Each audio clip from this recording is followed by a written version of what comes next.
We have already seen the basic concepts of communication, what is communication and how it affects life. We'll now be talking about the different types of communication. Usually there are three basic types of communication through which people communicate. Oral communication is the communication that takes place through the verbal and oral means, and it implies that communication through the mouth, and it is face-to-face communication.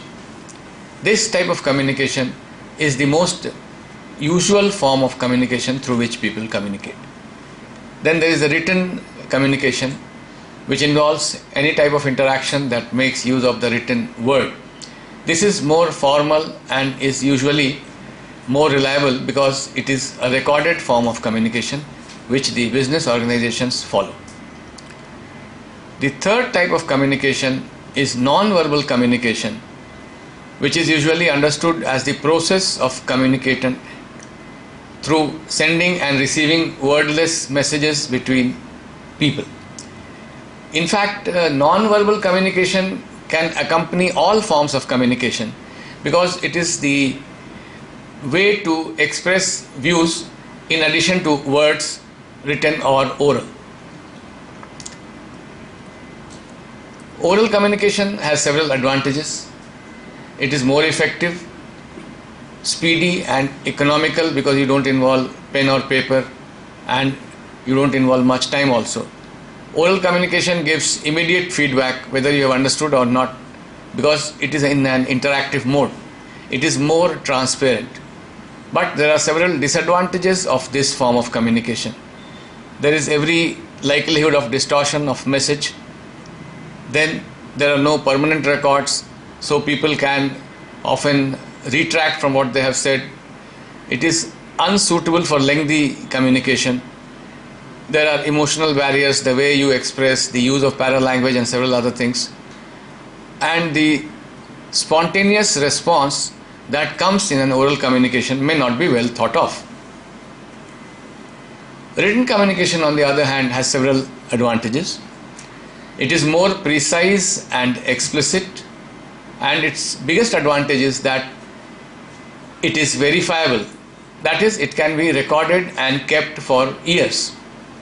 There is less likelihood of distortion of message. Emotional barriers are largely not there, and it is suitable for lengthy communication. However, there are certain disadvantages of this form also. It is costly because it involves paper, pen and other gadgets.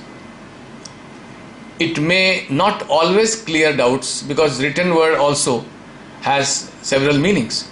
It is time consuming and feedback is not immediate. You have to wait for getting the feedback. The non-verbal communication has several advantages. It helps people who are not very conversant in language to express their views. Thus, a person who is not good in any particular language may also communicate what he wants to say.